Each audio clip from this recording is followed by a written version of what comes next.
A FENATEMA apresenta Curso de Formação Política e Pensamento Político Brasileiro. Bom, então voltando à questão das chamadas políticas econômicas, né? É bom que a gente entenda que a economia de um país ela deve ser gerida sempre de modo eficiente, com o propósito de atender às necessidades de bens e serviços da sociedade. Para quê? Para atingir determinados objetivos sociais que se encontram dentro do aspecto que a gente chama de macroeconômicos, né? Por exemplo, combate à inflação,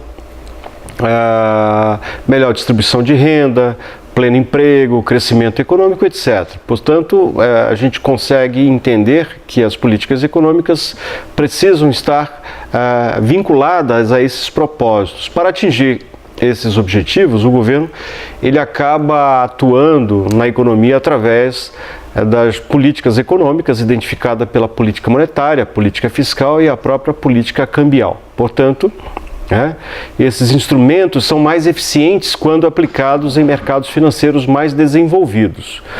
Países em desenvolvimento, certamente, nós temos um problema das instabilidades decorrentes de vários fatores, inclusive o fator político, que também pode ser determinante para as variações econômicas, e a gente tem observado isso, por exemplo, no Brasil. Em mercados menos desenvolvidos, os efeitos desses instrumentos são limitados, portanto, havendo a necessidade de maior intervenção do governo no mercado por meio, principalmente, da fixação das taxas de juros. O Brasil vem adotando uma política de juros alto com a clara participação, vamos dizer assim, não diria participação, mas eu diria com a ideia clara de que este é o único instrumento, em tese, para garantir um controle inflacionário, porém, sabe-se que a cada vez que se aumenta a taxa de juros, a nossa taxa Selic, isso reflete na economia real, que acaba por trazer aí um processo de recessão inevitável, e a gente está vivendo isso especialmente nos últimos 12 meses. Há um agravamento da crise econômica, considerando esse período aí, nós temos hoje uma taxa de desemprego que já ultrapassa a casa de 1 milhão, tendo uma inflação já próximo de 10%, que é realmente um índice muito alto, naturalmente, para a preocupação do governo com essa questão inflacionária, acaba fazendo com que o Banco Central use cada vez mais instrumentos da política monetária, como a taxa de juros, Selic, elevando esta taxa com a finalidade de garantir um controle maior sobre a inflação. Como resultado, isso tem afetado a produção, o emprego, e mesmo assim a inflação me parece que não está sendo contida, ainda que o governo tenha atuado fortemente, especialmente o Banco Central, fortemente, com elevação das chamadas taxas de juros. A política monetária, ela enfatiza sua atuação sobre os meios de pagamento, ou seja, dos títulos públicos e taxas de juros, modificando o custo e o nível de oferta do crédito. Essa política ela é executada pelo Banco Central de cada país, independentemente, possuindo poderes e competências próprias para controlar a quantidade de moeda na economia. Quer dizer, uma das funções do Banco Central é exatamente o controle de circulação desta moeda, que pode ser também fator determinante para o equilíbrio desta questão da correção proveniente da inflação. Ou seja, a quantidade de moeda na economia ela pode ser concorrente sim para a elevação inflacionária, porque isso pode ser um estímulo ao consumo em decorrência do barateamento em razão da oferta excessiva da moeda no mercado à vista. A política monetária, portanto, ela pode ser expansionista ou restritiva, o que garante nitidamente atuações distintas do Banco Central no momento peculiar em que a economia está vivendo. Numa situação em que a política monetária é expansionista, é quando se utiliza para elevar a liquidez na economia, através da injeção de maior volume de recursos no mercado, elevando, portanto, os meios de pagamento. Então, quando a gente pensa numa política monetária de caráter expansionista, o governo quer exatamente dar liquidez ao mercado, forçando, né, circulação maior da moeda para garantir exatamente uma expansão da atividade econômica, e o Banco Central, nesse sentido, ele atua para garantir essa expansividade. Com isso, são dinamizados o consumo e os investimentos agregados com reflexo diretamente positivo sobre a expansão, né, sobre a expansão da atividade econômica. Essa situação ela é utilizada em momentos de retração do nível da economia, né? Agora, é importante lembrar que essa característica de uma política monetária com um caráter expansionista, em decorrência da necessidade de melhorar a retração do nível da economia, só vai acontecer quando não há pressão sobre o processo inflacionário. Porque, veja só, o Brasil hoje vem vivendo exatamente um momento de baixa produtividade, baixo consumo, né? As vendas caem tanto no varejo quanto no atacado, e o governo tem atuado numa política ao contrária, ou seja, a política contracionista. Quer dizer, nesse momento, era para o Banco Central estar atuando exatamente dentro de uma política expansionista em decorrência da fragilidade que a atual economia vem passando. Mas como há um elemento que impede o Banco Central de atuar nesse sentido, que é a inflação, então nós temos aí uma situação muito curiosa. Quer dizer, o país não cresce e ao mesmo tempo gera inflação. O que a gente chama de estagflação. É uma situação crítica, porque isso coloca em xeque a política monetária, né, cabendo quase que exclusivamente uma medida de natureza fiscal, ou seja, a questão dos gastos públicos. Ou seja, a origem dessa questão está diretamente associada aos gastos públicos, e aí a gente tem que entender que muitas vezes os gastos públicos também precisam estar vinculados a uma política, né, adequada, né, entre aquilo que se arrecada e aquilo que se deve gastar, condicionando sempre as prioridades sociais, né, para manter um equilíbrio numa sociedade profundamente desigual. Então, naturalmente, a gente acaba tendo, né, problemas desta ordem exatamente pelas contradições que o próprio mercado brasileiro apresenta, né? Do ponto de vista da política monetária de caráter restritiva, né, é observado quando as chamadas autoridades utilizam a política monetária para promover reduções dos meios de pagamento da economia, ou seja, retraindo a demanda, né, a demanda agregada à própria atividade econômica, né? Essas medidas são tomadas sempre que o crescimento da demanda e dos investimentos empresariais se situarem acima da capacidade da oferta da moeda da economia, né? Ou seja, há situações também em que o Banco Central vai atuar para garantir um equilíbrio entre oferta e demanda, exatamente quando a pressão sobre a demanda, né, a pressão sobre a oferta é muito grande e a oferta não consegue atender, né, essa excessiva demanda decorrente do aquecimento econômico. E aí o governo vai atuar, né, o Banco Central vai atuar exatamente no sentido de garantir este equilíbrio, provocando então, né, uma política monetária de caráter restritivo, né? E essa política restritiva ela pode se dar de diversas formas, eu até comentei agora há pouco, como por exemplo o movimento compulsório, né? Ou seja, as chamadas medidas de caráter de atuação direta do Banco Central, obrigando os bancos a reterem, né, grande parcela dos depósitos à vista dos chamados poupadores, né, para que esse dinheiro circule menos no mercado. Tendo menos dinheiro no mercado, naturalmente esse dinheiro acaba se tornando mais caro, e ele se tornando mais caro fica menos atrativo.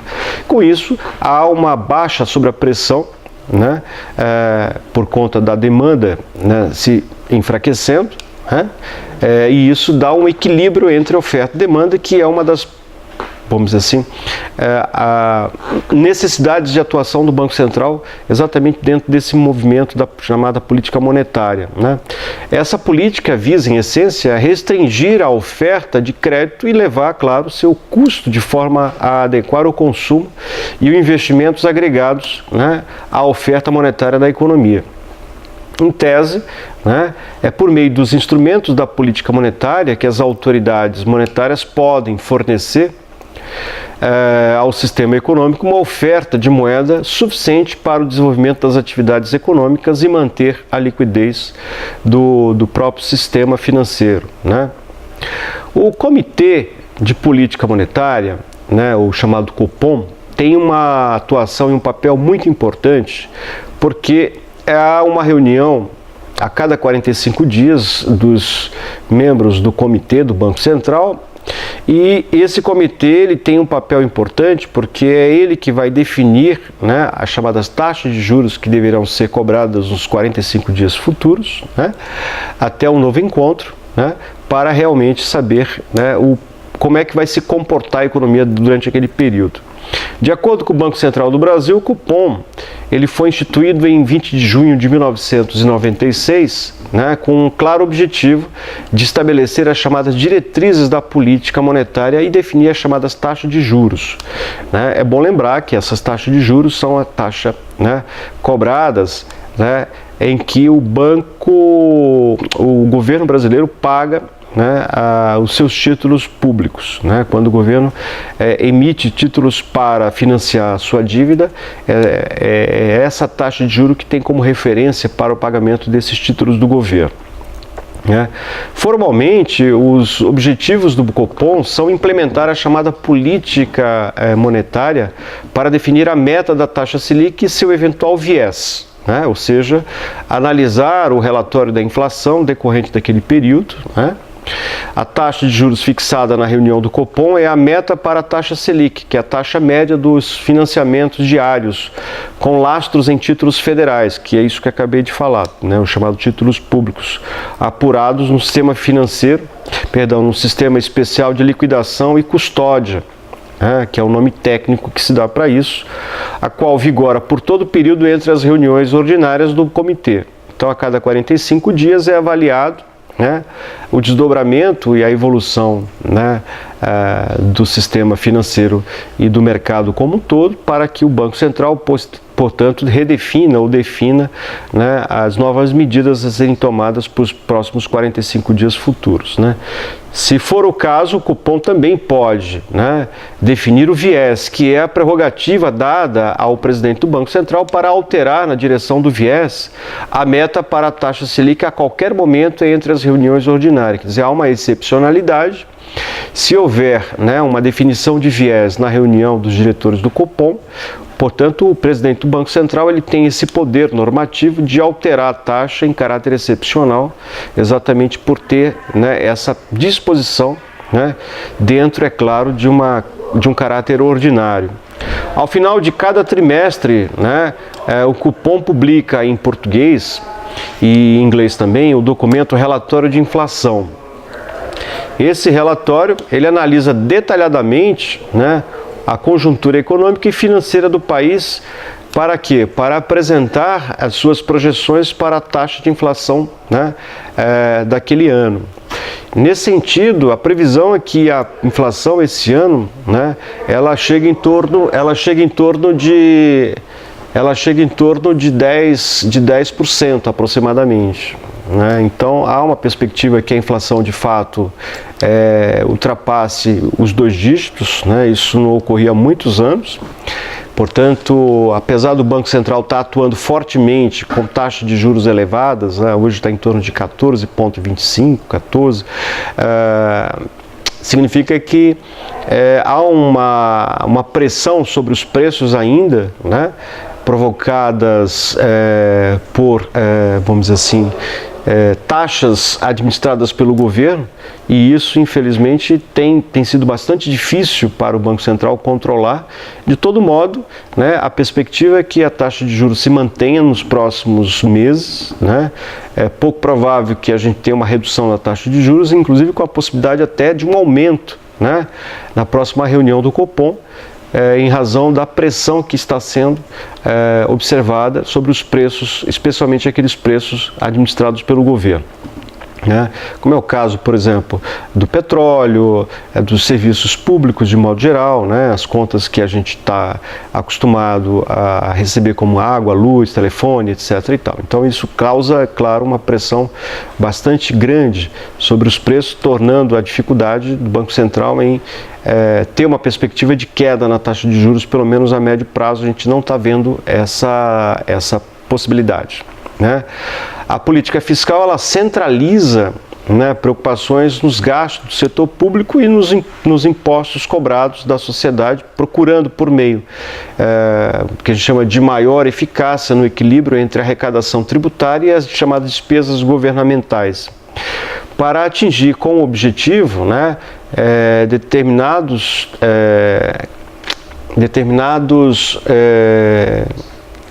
assuntos da macroeconomia, dos gastos sociais também, que compõem, vamos dizer assim, esse conjunto de preocupação.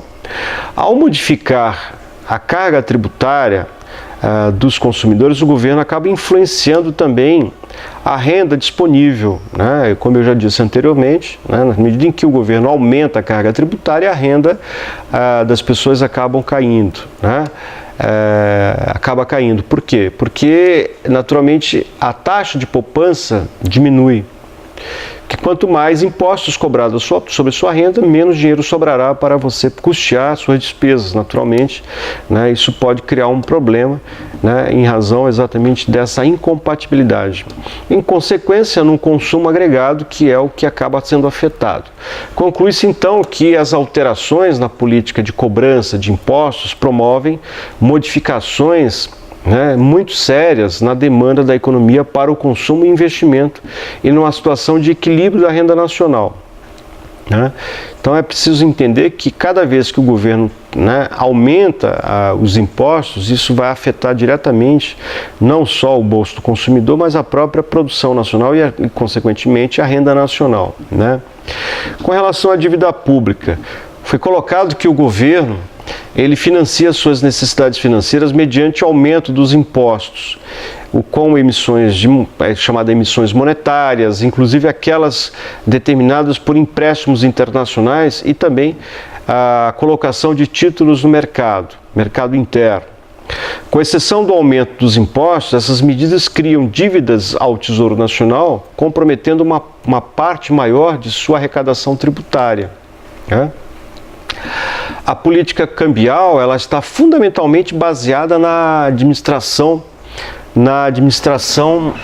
das taxas de câmbio, o que promove claramente alterações nas cotações cambiais, ou seja, de certa forma, no controle das transações internacionais executadas por um país, no caso Brasil, nós estamos falando do Brasil, e é fixada de forma a viabilizar as necessidades de expansão da economia e promover seu desenvolvimento econômico. A moeda é uma economia como se fosse um produto, um produto mesmo, negociável no mercado, que pode ser comprado,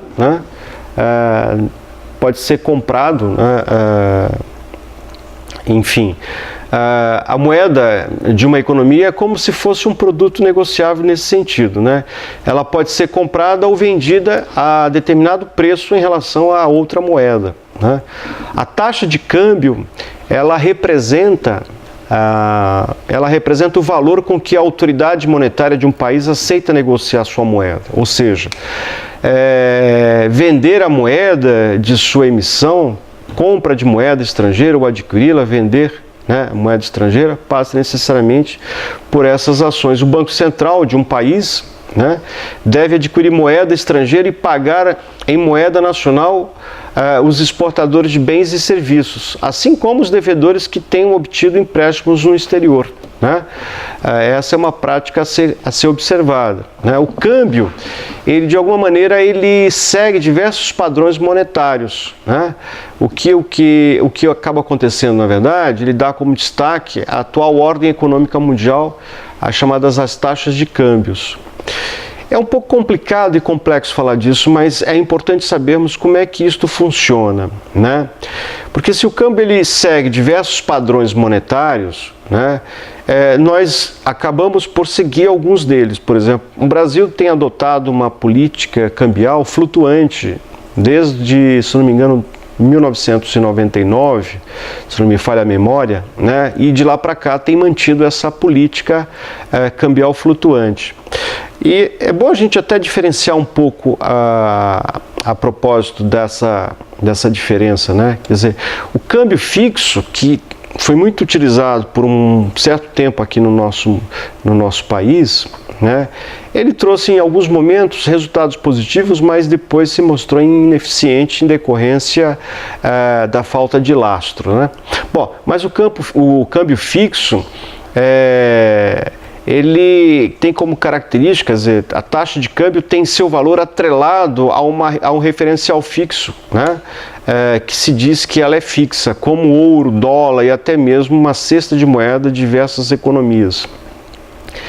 O que ocorre é que para se pensar num câmbio fixo, estabelecendo um valor, né, de paridade, as tuas reservas devem ser realmente muito altas, né? E tem uma questão também que isso pode gerar um problema de competitividade, né? Muitas vezes sabe-se que num determinado momento, num curto prazo, isso pode ser positivo, mas sabe-se que os resultados a médio e longo prazo são catastróficos, né? E foi por isso que o Brasil, a partir de um determinado momento, passou a adotar o câmbio flutuante, né? O câmbio flutuante ou flexível é menos disciplinador, para um certo ponto, né? Porém, ele permite maior liberdade a economias na execução de suas políticas monetárias, né? Ela também atribui agilidade no tratamento de eventuais desequilíbrios econômicos, promovendo alterações nas taxas de câmbio em consonância com as variações de oferta e procura da moeda no mercado, né? Um exemplo é o que tem ocorrido no Brasil. Há uma pressão muito forte sobre o dólar, né? Muitas empresas, com receio de um agravamento da crise, né, sabendo que muitos dos seus compromissos estão atrelados ao dólar, vão ao mercado, né, sobretudo ao mercado à vista, para comprar moeda e garantir também reservas em moeda estrangeira, a fim de manter, né, seus compromissos garantidos, evitar, claro, com isso uma desvalorização excessiva além do que já se encontra. O Banco Central, por outro lado, ele atua fortemente no mercado à vista para despressionar, né, esse momento, dando liquidez, né, em dólar, né, aos compradores, fazendo com que a moeda recue. Mas em certos momentos, mesmo com uma quantidade significativa de venda em dólar, né, em razão da demanda e da pressão sobre a demanda, né, mesmo assim o preço da moeda dispara no mercado e isso gera um problema e uma preocupação, né, por parte do governo. E isso cria, claro, naturalmente, né, uma outra situação que é preciso observar, que não pode se alongar por muito tempo, né? A fixação da taxa de reservas compulsórias, né, que é uma outra forma do que a gente chama de instrumentos de política monetária. Eu já falei sobre isso, mas eu acho que vale a pena, né, reforçar essa ideia de que os depósitos que os bancos mantêm voluntário ou compulsoriamente em sua própria caixa ou junto à autoridade monetária, né, é resultado diretamente da fixação da taxa de reservas compulsórias, né? A expansão da taxa de reserva compulsória exigida pelo Banco Central reduz a disponibilidade de crédito no sistema financeiro, no sistema bancário, para empréstimos, né, induzindo a redução dos meios de pagamento. O efeito inverso também é possível, em caso depende da situação econômica que o país esteja vivendo. Aí vai de encontro àquela visão expansionista e contracionista, né? No momento em que há necessidade de mais liquidez no mercado, o compulsório diminui, né? E no momento em que há uma pressão sobre a oferta, o compulsório aumenta e, nesse caso, como a pressão é sobre a inflação, o compulsório também acaba aumentando para tirar dinheiro de circulação, nesse sentido, com o propósito de tirar pressão sobre a inflação. O recolhimento compulsório consiste na custódia pelo Banco Central de parcela dos depósitos recebidos do público pelos bancos comerciais, né? Então, chamados depósitos à vista. Esse instrumento atua diretamente sobre o nível de reservas bancárias e, consequentemente, né, sobre a liquidez da economia. Assim, a variação da taxa ou das taxas de reservas obrigatórias, né, acarreta alterações na criação de moeda por parte dos bancos comerciais. Bom, como instrumento de política monetária também, nós vemos a realização de operações de redesconto. O que significa isso, né? As operações de redesconto são instrumentos de política monetária que consiste na concessão de assistência financeira de liquidez aos bancos comerciais, né? Ou seja, na execução dessas operações, o Banco Central funciona como banco dos bancos, descontando títulos dos bancos comerciais a uma taxa pré-fixada com a finalidade de atender às suas necessidades momentâneas de caixa a curtíssimo prazo. Por isso que o Banco Central garante uma reserva através desses compulsórios, né? A taxa de redesconto é a taxa de juros cobradas pelo Banco Central junto às instituições financeiras para empréstimo de assistência, né, à liquidez que visam equilibrar, em tese, suas necessidades de caixa diante de um aumento mais acentuado, né, da demanda por recursos de seus depositantes. As operações também monetárias, quer dizer, as realizações de operações de mercado aberto, né, que eles chamam de open market, né, também é importante entender como é que funciona.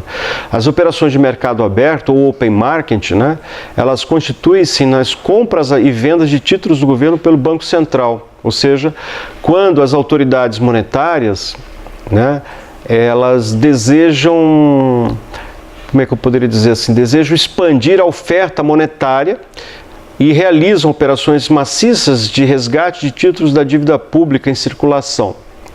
Com isso, injetam no mercado moeda de alto poder de expansão.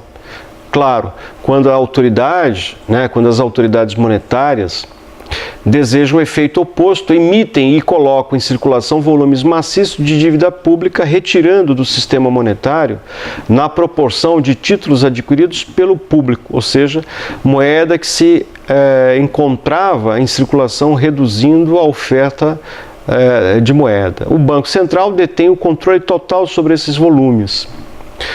Esse controle não é encontrado nas operações de redesconto, nos quais o Banco Central somente pode estimular ou desestimular os bancos a tomar empréstimos de redesconto, alterando a taxa, mas não podem controlar, né, diretamente o volume dos empréstimos de redesconto realizado pelos bancos, né? Existe também a questão, né, da oferta da moeda, né, que é um importante meio também de instrumento de política monetária, né? Em tese, o Banco Central ele atua, né, em várias frentes como um propósito, né, de garantir a manutenção e equilíbrio das condições monetárias do país, né? Mecanismo de transmissão da política monetária, né? Mecanismo de transmissão da política monetária, né? Os efeitos da política monetária sobre a economia podem ser avaliados segundo 4 mecanismos de transmissão. Mecanismo de equilíbrio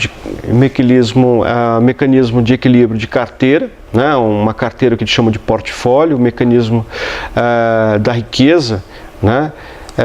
O mecanismo de disponibilidade de crédito e o mecanismo de expectativa, né? Mecanismo de equilíbrio de carteira, né, é um termo técnico da carteira do portfólio, né? É um conjunto de ativos com características específicas de risco, né, retorno, liquidez, prazo, entre outros. Ou seja, a composição depende da combinação de ativos com características e as preferências do próprio detentor da carteira. Ou seja, a moeda, né, é um dos ativos que compõem as carteiras dos indivíduos.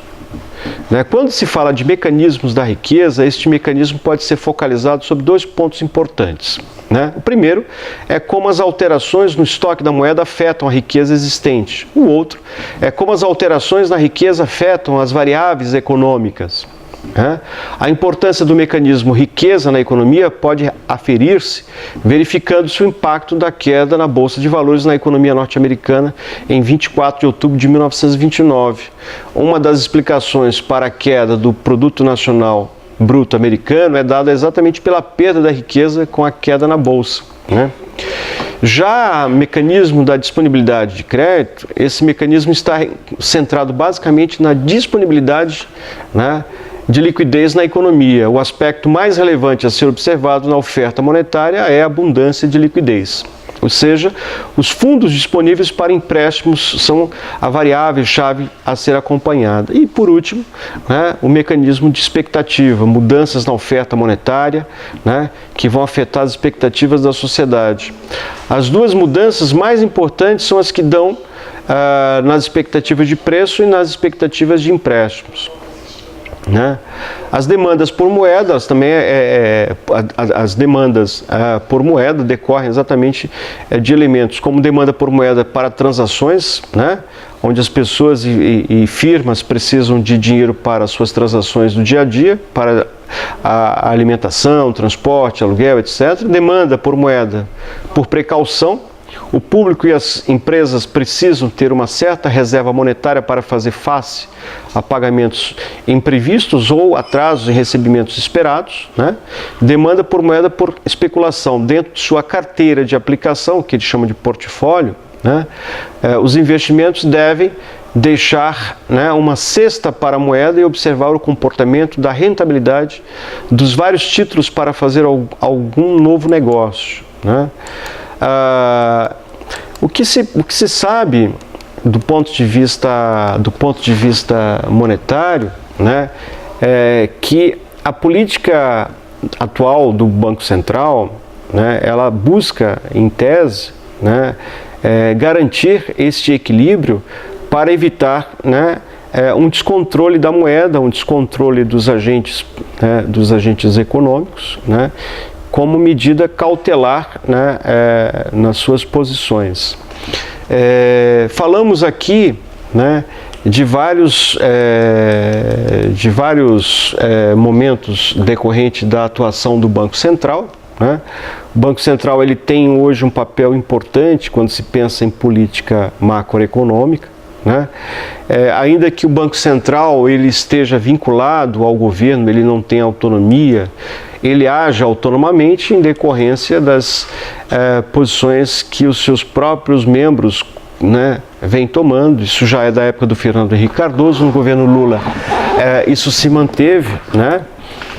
A gente tem visto e observado nitidamente, né, o quanto a política do atual governo sofre com questões de conjuntura, né, no sentido de observar que o mercado brasileiro vem passando por vários problemas, né? Um deles, sem dúvida alguma, é a taxa de juros, que tem implicado fortemente numa retração da produção nacional, né? A previsão é que esse modelo implantado pela política econômica, né, tem afetado mais de 50% da queda do PIB, né, como consequência das taxas de juros elevadas que o Banco Central vem tomando, né, e nem por isso a inflação ela conseguiu ser controlada, porque a nossa expectativa era que o ano fechasse com uma inflação em torno de 7,6, 7,8, né? O que já estava bem acima, né, da meta da inflação, mas pelo andar da carruagem, dentro daquilo que a gente tem observado, né, a inflação ela deve chegar a algo em torno de 9,9, 10, 10,1, quer dizer, ainda precisa fechar o quarto trimestre, né, para a gente esperar, né, o que vai acontecer, né. Mas assim, a redução da Selic em momento de pressão inflacionária, né, não tenha ocorrido exatamente porque, né, esse movimento dependeria de outros fatores. Mais uma vez é bom lembrar, né, que apesar da baixa produção, do número ocioso, né, de empresas que têm trabalhado com capacidade de 66%, 67%, né, o que é um índice baixo da capacidade produtiva, né, a pressão sobre a inflação continua, né, especialmente porque há um elemento aí que é preciso levar em consideração, que são os gastos públicos, e esses gastos, como não houve uma diminuição, segundo análise pelo próprio IBGE, né, você teve uma deterioração, né, aliás, teve até um aumento dos gastos comparativamente com outros setores da economia, o que força, né, uma manutenção, né, da taxa atual de juros que o Banco Central vem tomando. O outro problema sério é o problema do desemprego, né, que a gente tem que levar em consideração, né, porque o desemprego ele busca, né, ele está atrelado nitidamente a uma condição, né, do PIB. O PIB ele esse ano deve fechar uma taxa negativa em torno de 3,1. Há uma expectativa de que nós tenhamos este ano, né, um saldo negativo de 1,2 milhões de desempregados comparado com o ano de 2014, né? Com um crescimento negativo de 3, com uma inflação em torno de 10, isso resulta num período muito ruim para a economia brasileira, né? Em 2003, se a gente fizer uma trajetória rápida assim dos últimos anos, né, desde a época do primeiro ano do governo Lula, né, em 2003 a taxa de desemprego estava na casa de 12,4, né? Foi um momento em que o país também saiu de uma condição econômica ruim. Naquele ano que antecede 2002 a eleição presidencial em que o Lula é eleito, né? Mas naquele momento nós tivemos de fato ali um problema econômico muito sério. A taxa de desemprego em 2003 foi de 12,4. No ano seguinte nós tivemos uma pequena redução, né?